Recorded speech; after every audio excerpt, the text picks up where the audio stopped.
Hello, welcome. My name is Yana Nilibel. I'm the Sustainability Manager at the Scranton Area Community Foundation. Thank you for joining us today for today's session, Unlocking Business Growth Through Community Foundation Partnerships. As part of the series, Workforce Barriers Summit, Addressing Obstacles in Recruitment and Retention. As we know, employee retention is such a challenge everywhere. And today, Brad Reed, our philanthropy manager here at the Scranton Area Community Foundation, will be discussing ways the community foundations can help businesses address this. He will highlight numerous benefits businesses can gain from partnering with community foundations, such as the Scranton Area Community Foundation, by setting up scholarships or hardship funds for their employees. And this in turn can increase employee retention and deepen engagement. So for just a little background about Brad, Brad started working at the Scranton Area Community Foundation as a philanthropy manager in August last year. He oversees the foundation's diverse range of charitable funds and engages with donors to drive impact in our community. Brad has over 15 years of experience in higher education, including Lackawanna College and Marywood University, and he holds a Master of Public Administration from Marywood. He has served on several nonprofit boards, including Big Brothers Big Sisters of the Northern Tier, Northern Tier Workforce Development Board, Dalton Historical Society. And as a lifelong resident of Northeastern Pennsylvania, Brad is passionate about uplifting our local communities and enjoys collaborating with community partners and serving the foundation's charitable donors. So Brad, take it away. Yana, thank you so much for that introduction. That was so nice. You know how to make a man blush. That makes me sound a lot better than I think it may actually be. But honestly, folks, I appreciate your time today. I really do. As she said, my name is Brad Reed. I am the philanthropy manager here at the foundation. And I appreciate you taking some time out of your day for me to share some of the benefits that I think a lot of businesses, for-profit or nonprofit alike, may not really think of when it comes to overcoming some of the challenges around retaining your employees, as well as attracting some, top-tier talent. So I appreciate it, and we're going to get right into it. So give me a second here. I will share my screen. Right. Okay. So let's kind of go over first what we're going to be discussing today. Just keep in mind, we are going to be opening some time at the end for any questions you folks may have. I'm sure there will be some. So first, we're going to get into an overview of the Scranton Area Community Foundation. We're going to talk about a little of the stats and some of the impact that we have on the community, which we're very proud of. As well as, some of the generalities of what community foundations do. And really what we're here for is to discuss some of the business challenges I'm sure that all of you folks come across. And we're going to talk about some of the solutions that a community foundation can help overcome some of those challenges and turn some of those weaknesses maybe into some certain strengths that you have. And we're going to go do a little review of some of the local businesses who are really thriving and really succeeding with some of the partnerships and various options that we have set up for them. And again, like I said, we'll be able to get into some questions that I'm sure you folks may have. So first, a little bit about us. Personally, I will tell you, I think we're absolutely phenomenal. I don't know anybody who will disagree. But the Scranton Area Community Foundation, if you hear me saying SACF, just know that they are interchangeable. We've been really a driving force with impacting positive things in Northeastern Pennsylvania, not just Lackawanna County, but the surrounding regions as well, since 1974. And really what our mission is to inspire and transform philanthropy, really with the purpose to build strong and vibrant communities that we all live in. So we are a steward. What does that mean to us? It's responsible steward of those funds. We manage and we grow permanent, but also non-permanent through non-endowed funds. We are a grant maker and we provide funding to address a various evolving community needs. So our focus, 20 years ago is a little different as it is today as the challenges in the communities change. We are also a charitable resource. We help with educating and guiding donors to their philanthropic goals. And we're really a catalyst through various initiatives that we have here, leading initiatives that really help drive impact and community solutions. So that ranges from our NEPA Thrives to NEPA Moves, Women in Philanthropy. We really cover all the spectrum. So a little bit about our impact. Like I said, we've been here for 70 years. Last year, actually over 70 years. Last year was our 70th anniversary. And we've worked to uplift the NEPA region through strategic investments, grant making, various collaboration, which I know Jana's a part of. We help nonprofits, civic leaders, and everywhere in between. So we do focus on economic development, education and workforce readiness, which is what the Workforce Summit's really all about, healthcare and social services, environmental sustainability, and even arts, culture, and community engagement as well. So all spectrums to help improve our community. We certainly participate in those efforts. Now, just a little bit about us. We do oversee over $100 million in assets. It's actually a little bit larger than that now. And we are just shy of 500 charitable funds that we help manage. Now, the Community Foundation here, we awarded last year alone $8 million in grants and scholarships, which is a huge amount. That is some of these funds, and not to toot our own horn, but this is just the general work that community foundations do, is that goes directly back into our community, which has helped various initiatives, nonprofits, and many alike really kind of sustain themselves and make their missions possible through the dollars that we're able to provide. So we're very excited and honored to be able to do that. Now, the fun part. Now, I'm going to go over some of the business challenges. They are directly in line with what the whole purpose of this is for. And I don't go over these to club you folks over the head, but you have to be cognizant of what those challenges are. I'm not sure if anybody would disagree with any of these, but we're going to get into that. And then we're going to discuss some of the solutions that we can help provide to you folks for those challenges. So obviously the whole crux, employee retention and engagement. This has been a long-standing struggle, but more so specifically since the pandemic and coming out of it. The quiet quit, the big leave, there's various different names for it. But also, regardless, you're always going to have that opportunity where you need to fill positions, and it's critical for every organization to fill those positions with the best talent you can possibly find.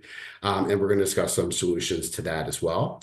And just general increase of business solutions that we have that can help increase business, regardless if you're for-profit or nonprofit.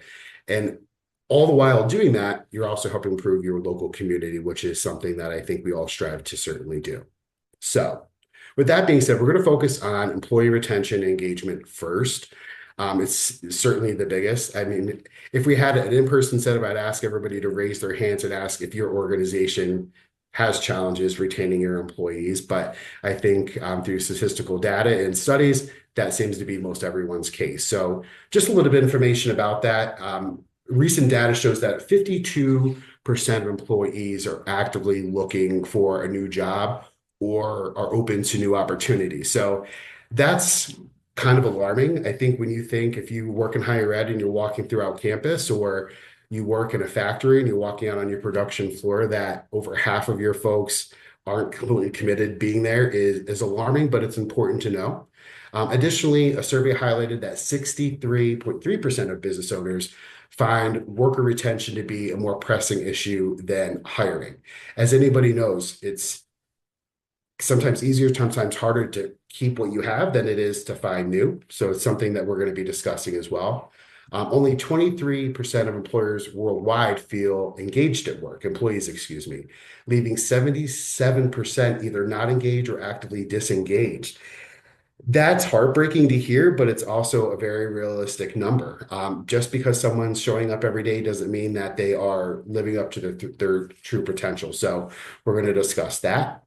And quiet quitting, as I said before, 59% of employees are not engaged, and additionally, 18 are actively disengaged from their work. And if you think about the overall productivity that your organizations are hoping to get from their employees, that's rather alarming. Now, but what does that mean? We all know that's a challenge. We all know that, keeping employees is an active, diligent effort. But what does that really mean to you as an organization? So I'm sure most of you folks know SHRM, Society for Human Resource Management. They have estimates that replacing an employee typically costs conservatively between 6 to 9 months of their annual salary. So, for example, as we have listed here, if you have an employee owning $60,000 annually, that could cost $30,000 to $45,000 to replace them. Now, what isn't factored into that? Well, that's downtime, that's loss of productivity, that's dollars spent for recruiters, overtime spent for other employees to cover that work. So there's a lot of dollars that go into that, but when you sit and think about it, that is a very accurate figure. Now, the Work Institute estimates that the cost of turnover in the United States alone is $600 billion annually.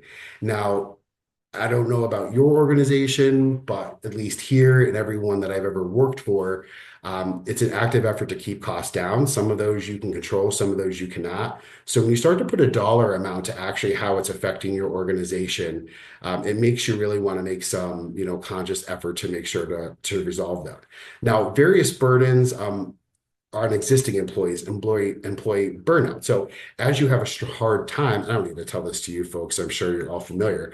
When someone leaves, somebody has to do that work. That person's already stressed. If they're one of the 70, the 50 some percent who's already looking at leaving or open to other possibilities, that only compounds the problem. So it's important to, again, keep the ones that you have, and we'll be able to show you what that looks like. So some of the benefits of partnering with us, I'm gonna go over some general positive impacts, but we're going to get some actual stats and solutions as well. So employee engagement, it really starts with building trust and loyalty, which provides longevity to your employees.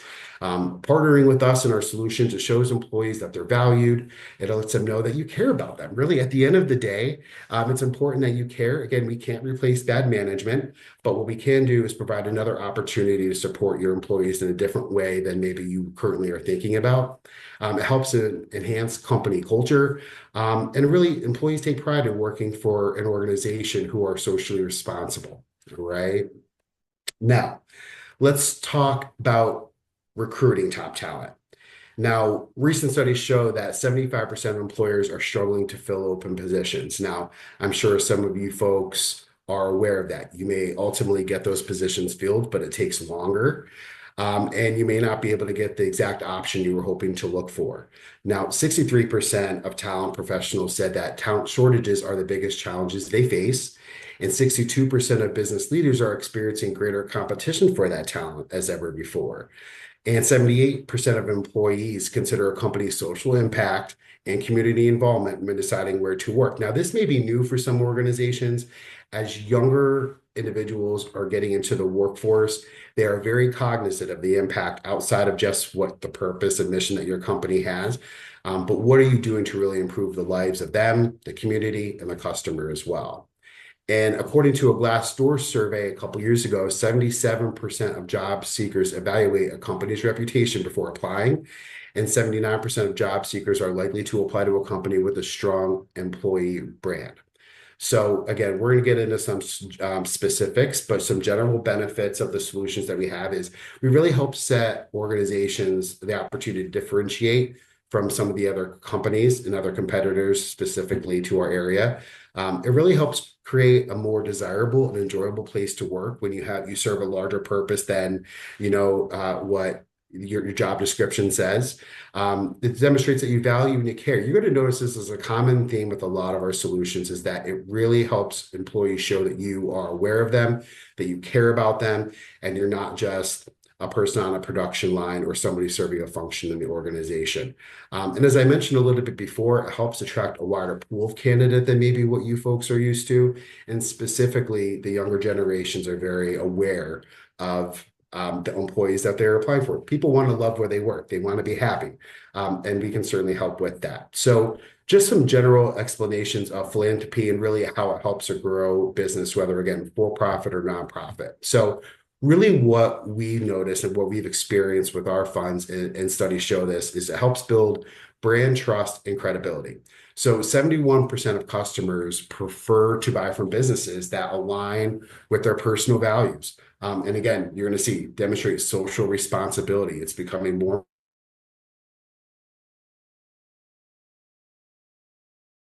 important, not just in workplace. As I mentioned before, it helps differentiate yourself from competitors. And 87% of customers are more likely to purchase from companies that advocate for social, environmental issues, and who really put a focus on philanthropy. It really helps differentiate them from others. And it helps enhance public relations. So 90% of customers say they would switch brands to support a company that supports social issues. Now, I feel inclined to clarify an item there when it comes to social responsibility. So as a business, some businesses want to take a specific bold approach and pick up with maybe a controversial cause. That is absolutely up to you. But we do notice here with our business partnerships that they don't really want to dabble into the controversial. They want to provide support to general interests. And if you don't know kind of what I mean by that, I always bring up an example. A lot of our funds will help support animal causes. Who doesn't love animals, right? And again, specific solutions for businesses are your employees, which is very non-controversial. Now, also to add, attracting new customers is something that it does as well. Now, studies show 67% of customers are willing to pay for products and services from companies, pay more for products and services from companies who have that focus on social environmental issues. So that I thought to me, I don't know what you folks think was interesting, that people are willing to pay more regardless of the economy if they have an organization that is focusing on their values.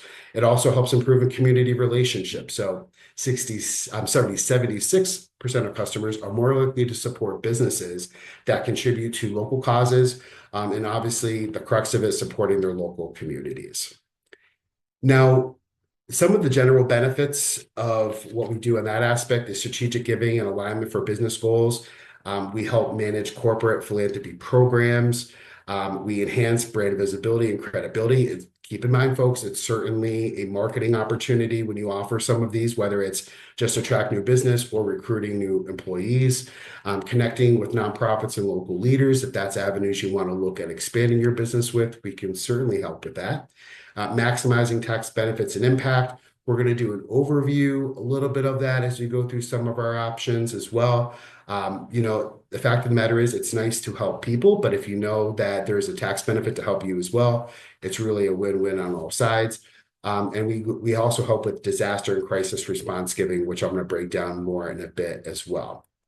So let's talk about the solutions that we can provide, community foundations in general can provide to some of those challenges around employee engagement and retention and hiring.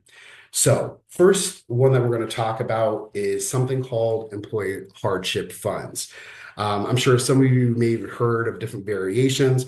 I've worked with organizations who did this in-house, but they did not partner with the community foundation. So they did not get some of the tax benefits that come along with partnering with us on that. And some examples of employee hardship funds are medical emergencies. So let's say someone has a severe health issue. There's an opportunity to be able to give dollars to them to help them through that cause. That is a huge impact. We have several organizations who do that. But there's also natural disasters. So for example, I live in Dalton. We had a horrible flood a couple years ago. Organizations have that opportunity to provide funds to employees who are going through that, which again is a huge asset. It really helps build trust and it helps build longevity. And there's a bunch of different variations you can do with that, and we can walk you through that and talk about those options. But some of the benefits to the employee, the business themselves, is tax deductibility of those contributions. So typically tax deductible as charitable donations, those dollars that you put into those hardship funds, and the deductions apply in the year the contribution is made, even if those distributions are made later. So maybe not every year is someone going to have a medical emergency or a natural disaster, for example, but maybe next year they do, and you can certainly use them to disperse that money in the following year. Now, next thing I want to go over is some additional tax deductibility contributions. So if you're not tax experts, neither am I, and that is okay. We always suggest folks speak to their CPAs, their finance office, their accountants, but we can give you some general guidance. Now, these contributions made into these funds are exempt from payroll and employee taxes. So the last thing you want to do is if someone's going through a health issue and they're using a fund to help them through those hard times, is then to get their tax bill at the end of the year and show that as taxable income and a tax bill they were not expecting. So that's one thing that we'll make sure to guide you through to make sure that does not happen. And as I mentioned, it's tax-free for employees and it's not considered taxable income, right? Now, let's talk about maximizing the corporate tax deduction limit. For C Corps, typically can be deducted up to 10% of their taxable income into hardship funds. For S Corps, partnerships, and LLCs, these pass-through deductions, you pass them on to individual owners, and that are subject to personal deduction limitations. But again, we'll talk about that when that time comes. If donations exceed that limit, they can actually be carried over for 5 years. Now, some of the positive impacts. So yes, you know what a hardship fund is, but what positive impacts does that actually have outside of you being able to have a tax benefit? So companies who have strong financial wellness programs see a 41% lower turnover rate, which is phenomenal. Employees offer these programs. Really, let's face it, I've been a recipient of this in prior organizations. I feel supported, that it has a deeper bond and a more meaningful relationship with my employer. And that shows through surveys that 4.6 times they're more likely to be engaged at work. That comes into productivity and other positive attributes as well. Now, the next more common one that I think some folks think of are scholarships. Scholarships, these can be for not just the employee, but it could be for their children, or even we have some who open it up to customers as well. So it's kind of changing the thought process there. At least when I came here, I thought that would just be for the employees, maybe their children, but I did not realize that could be open to customers. And there's a marketability that come to that, but it's also helping your community as well. So it is kind of twofold. And of course, with these, there's tax benefits of it. So corporate donations into these scholarship funds managed by a community foundation, not managed in-house, are tax deductible as charitable contributions. Right. And when managed by a community foundation, the scholarships are not taxable for the recipients, and they're fully deductible for the business. And specifically for the corporate tax deduction, C Corps, just as with the hardship funds, they can typically deduct up to 10% of their taxable income. For the S Corps, partnerships, and LLCs, they can pass through those deductions on to the individual owners. And again, that's subject to personal deduction limits. And if it, just as with the prior, if donations do exceed that limit, those excesses can be carried forward for up to 5 years. Now, some of the positive impacts, again, great for the employees who are the recipients of that, great for the business as well. 80% of job seekers say they are more likely to apply to a company that offers educational assistance. And we're going to bring some examples of this later, but I have personally worked for companies because they have employee assistance, education assistance programs. I know other people have as well. And I have a niece that works for a company that we actually partner with for a scholarship program. And she knows of 2 women who actually work there for the specific need to qualify for scholarships for their kids. So it really does make an impact, and it really keeps people in their roles.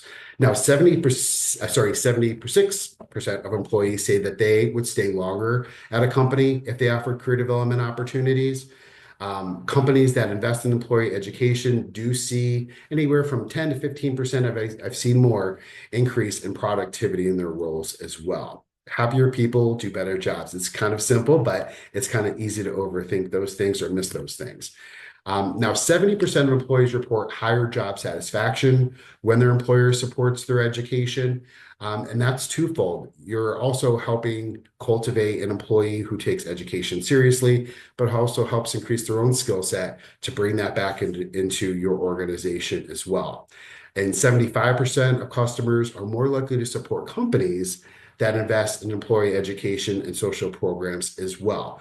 People want to spend their money when companies are doing good things. That looks different depending on the organization and the industry that you're in, but it's another opportunity to build trust with your customers as well. Nobody wants to buy from a business who does not respect and treat their employees fairly, and this is just one way to do that. Now, we're going to talk about comprehensive corporate giving programs. These can be customized. They can be changed depending on what you're trying to accomplish. but more specifically, matching employee donations. And this is probably one of the least understood, least one that organizations are familiar with. So what matching employee donation programs are, it's the employee matches donations that employees make to the organization that they're passionate about. And that includes some volunteer opportunities we could help you with. It could be sponsoring local events, various different things. Now, I have worked for organizations that have have made optional volunteer hours. And that can be as little as much as you want. I worked for an organization where you had an opportunity to have 8 hours a year volunteering. So we did various work with Boys and Girls Club, various different parks. And again, that's a great way for your employees to feel involved. But it's also a great way to let the community know that you're about your organization and that you're also there to support them as well. I've worked for organizations for sponsoring local events. People are stopping by all the time, asking for gift cards, asking for donations. And if you do that individually, depending on what type of organization you're giving to, you can certainly do that, but there's not going to be a tax benefit there. That means every dollar you could potentially put out there to help folks and local organization gets diminished. Where if you do something like that through a fund with us, you can sponsor those local events and get a tax benefit while you do that.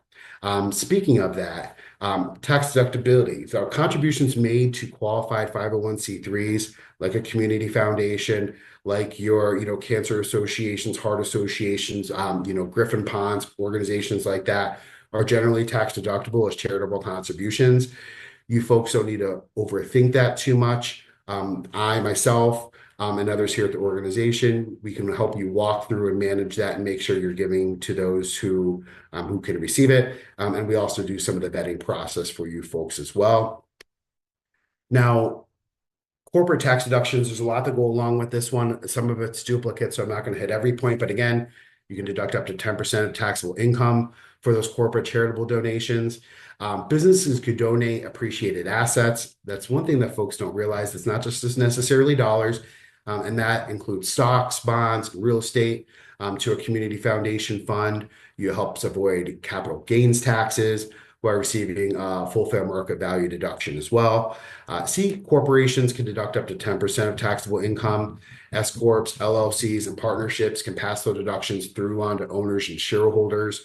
And if the total contribution exceeds the limit, just like the others, they can be carried over for 5 years as well. Now, some of the positive impacts from those matching programs. Employees who feel that their company, as I said before, really has a purpose beyond just trying to make money. I mean, whether you're for-profit or nonprofit, you need to make money. So we're not going to be, candid about that. But having a higher purpose beyond that helps 3 times more likely for those employees to stay with that organization. Companies with volunteer donation matching programs see a 57% lower employee turnover rate, which is absolutely accurate. Companies with corporate social responsibility programs see a 13% increase in employee productivity and a 50% lower turnover rate when you have a comprehensive program. Now, we're just going to share some of the organizations that we work with. This is a very minimalized list. We have many different organizations who work with us, but some ones just kind of show a little bit of mix of how you can partner and what that actually looks like. We work with eye care specialists. What they have with us is an employee hardship fund. Now, they have a set max amount that can be given out. It doesn't always have to be that max amount. But they do have a set max amount that they can give to a person who qualifies. We administer that. You don't need to worry about that. We do that work. And the criteria ranges is, again, anywhere from natural disasters to personal catastrophic events. Every situation can be a little different. You can extend that just to the employee themselves, but you could also extend that to dependents, immediate family, whatever that looks like for you. You can make sure that that happens. And that's a non-endowed fund. I'm not going to spend a whole lot of time explaining the difference between non-endowed and endowed. Non-endowed funds are basically, we call them pass-through funds, where it's there as long as you want it. Where endowed funds is something that money is invested and it goes on perpetuity. That'll be a resource. That'll be something you provide for the rest of life. Garrity's Supermarkets is another organization. So it's Garrity's Ace Hardware Stores. I was mentioning to you before that my niece works for an organization. This is actually the one. They offer a scholarship for employees or dependent children. That's a set amount. So really what that means is they have a flat amount that they'll give an employee every year that they can apply for that. And that's a non-endowed fund, which is a fun aspect because my niece did not apply for this, and I'm not going to personally hold that against her. That's goofy on her part, but she knows what I do for a living. But I think she's a spunky teenager who money's not an obstacle for her right now. But I digress. Fidelity Bank. We work with Fidelity Bank. They offer a scholarship for employees or dependent children. As with Garrity's, that's a set amount that they can have, and that's a non-endowed fund with us. And Manuka Subaru. I'm sure everybody has heard of them. They do phenomenal things. Just Subaru as a whole really embraces philanthropy. They really use it as a strong marketing tool. The things they contribute to do a lot of work with animals and other nonprofits in the area. But Manuka, they have fun with us. And what they do is they support local organizations and causes. Again, anything from animals to homeless issues and everywhere in between. For them, that is a grant. That's a grant that they offer, several grants a year actually, and there's no set amount. It's depending on what the cause is, how much they need, and if they believe in the mission of that. And that is a non-endowed fund that they have here with us.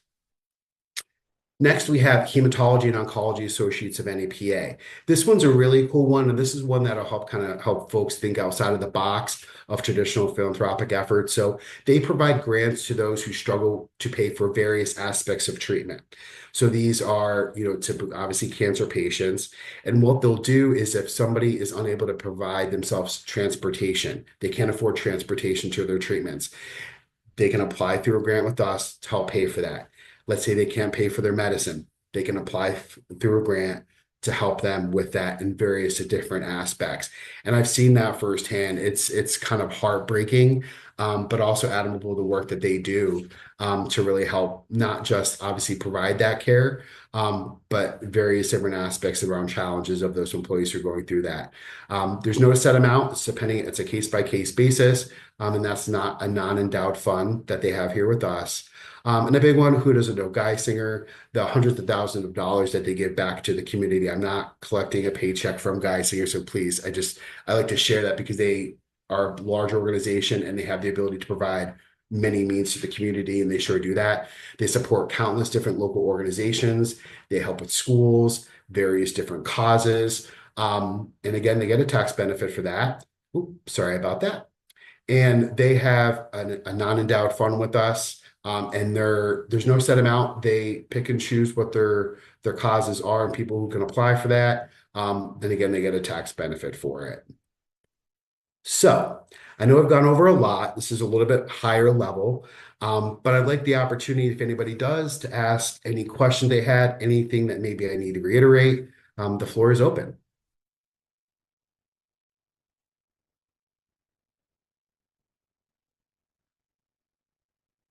That is okay. So what I'm going to do, I know sometimes this is a little bit to absorb, a little bit. Sometimes you need to kind of marinate on it if you're like me. But I'm going to provide you my contact information. If you have questions, if it's something that you think it'd be helpful to bring to a board meeting, I can certainly come to a presentation, answer any questions that your HR department, management has. Doesn't really matter. I'm a resource to answer those questions. And again, talk about customized solutions specific to what you folks may need. Again, my name is Brad Reed. Feel free to jot down my phone number and my email address and reach out to me. If we can't help you, we do try, as a community foundation, we focus in Lackawanna County. If you are calling from another county, we can certainly refer you to the community foundation and the contact at your local community foundation. I know that Yana has some closing remarks, but I just want to thank you all for being here today. I'm looking forward to hopefully helping with you folks in various challenges you may have, and a partnership with us can certainly help make that happen. I'll hand it over to you, Yana. Yeah, Thanks, Brad, for that very informative and very thorough presentation. I loved all the details of the data, really backing up how the difference it can make for employee retention and employee engagement. That really, those stats were really powerful. And thank you for sharing your breadth. I learned things too about what the Scranton Area Foundation offers for. So thank you so much. Thank you. Yeah, thank you. And yeah, if anybody has any last minute questions, you can also put it in the chat or raise your hand because we have some time. But before we go, I just wanted to remind you of some upcoming webinars that are part of the Workforce Barriers Summit. Oh, thank you, Heather. Brad, you see that? Lots of great info. Thanks so much. Yeah, thank you so much for coming. Thank you. Yeah, and I wanted to also thank all of you for your time, for spending your time with us today. So, so on Wednesday, April 9th from 1 to 2 is a K-12 education panel. That's by Zoom. Monday, April 14th is the Welcoming Center is going to be participating on a panel presentation, Harnessing Immigrant Talent, the importance and the real gem that we have here in the region in recruiting and keeping immigrant talent for the workforce. So that's on Monday, April 14th from 1 to 2. On April 21st, which is a Monday, from 1:30 to 2:30, is how collaborative efforts can address economic mobility in NEPA. And on Thursday, May 1st, in person from 9 to 12, we're very excited, is the NEPA Thrives General Collaborative Meeting, and that is at Benco Dental in Pittston, and you can scan the QR code there to get all the details. It's also up on our website, and I also would like to thank all our sponsors, the Institute, the Chambers of Commerce. It's a real regional effort. The Chambers of Commerce in Scranton, Greater Wyoming Valley and Pittston, PA Career Link, and Can Do Hazelton, Greater Hazelton. So if there aren't any other questions, are there any other questions? Brad, do you have any other last minute? Thank you, Sue. Thank you. Yes, thank you so much. No, Yeah, folks, thank thank you, you. Justin. Yeah, thank you for all those. Yeah, Justin, thank you as well. Yeah. Thank you folks so much for your time. I'm glad I didn't take up your entire hour of your day today. So, you know, either hide in your offices for the next 15 minutes or get back to doing some work, but thank you for your time. Yeah, so thank you everybody and have a great rest of your day. We hope to see you soon.